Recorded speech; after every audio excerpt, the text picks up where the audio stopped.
Jean-Jacques Golo, directeur général de Coris Banque Internationale, sur la tribune, le club de l'économiste.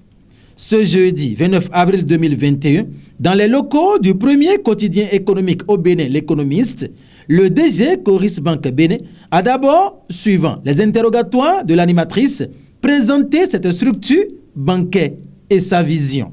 Coris Banque Internationale, en fait, est un groupe bancaire qui est implanté dans tous les pays de l'UEMOA, sauf la Guinée-Bissau. C'est un groupe bancaire qui a, je dirais, une belle signature dans l'espace UEMOA. C'est une banque universelle qui opère donc sur tous les segments de la finance.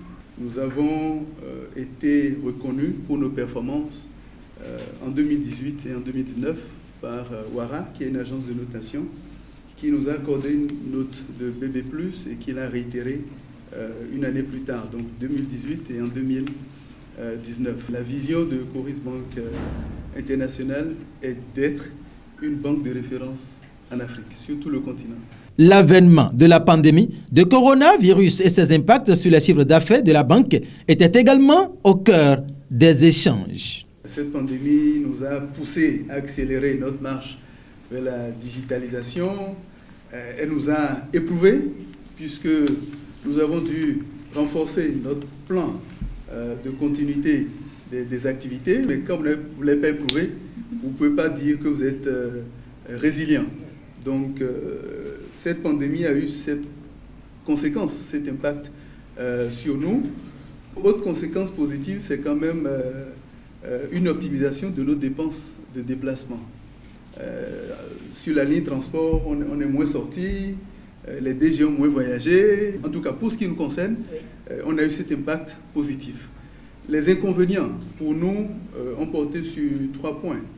Le ralentissement ou le gel des investissements. Ensuite, il y a eu évidemment le gel des recrutements.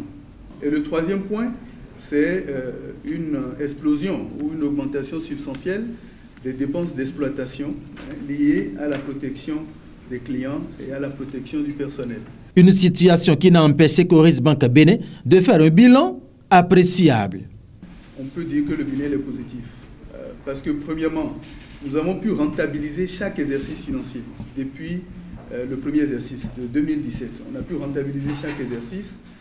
Nous avons également réussi à positionner la banque sur la place. Nous avons, en 4 ans, en 4 années d'exercice, pu atteindre un nombre de clients de 10 000. Donc globalement, le bilan il est positif. À court, moyen et à long terme, d'importantes perspectives. Nous sommes projetés dans un premier temps sur les 5 premières années.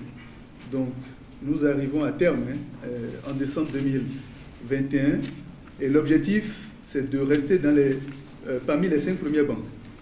Parce que je ne l'ai pas dit tantôt, nous avons fini dans les 5 premières banques, nous étions exactement 5e. Donc l'objectif, c'est de maintenir cette position. Ce n'est pas le plus important pour nous à l'atterrissage au 31 décembre, c'est d'améliorer notre rentabilité par rapport à l'exercice précédent. C'est d'impacter un peu plus les acteurs économiques à l'atterrissage. À moyen terme, on a de gros challenges. Il faut réussir l'extension du réseau. Donc, en définitive, nous restons ouverts, je dirais aux PME-PMI d'être concentrés sur le business. Quand ils s'y mettent, il faut qu'ils veillent à avoir de l'expérience, une certaine dose d'expérience pour se lancer et qu'ils soient disciplinés. À l'occasion, toutes les interrogations des journalistes répondues massivement présents comme à l'accoutumée au directeur général de Coris Banque Bénin ont eu les réponses appropriées. Rappelons que Coris Banque Internationale Bénin est la plus jeune filiale bancaire certifiée ISO 9001, présente dans la zone UEMOA et la 5e banque sur le territoire béninois en termes de rendement.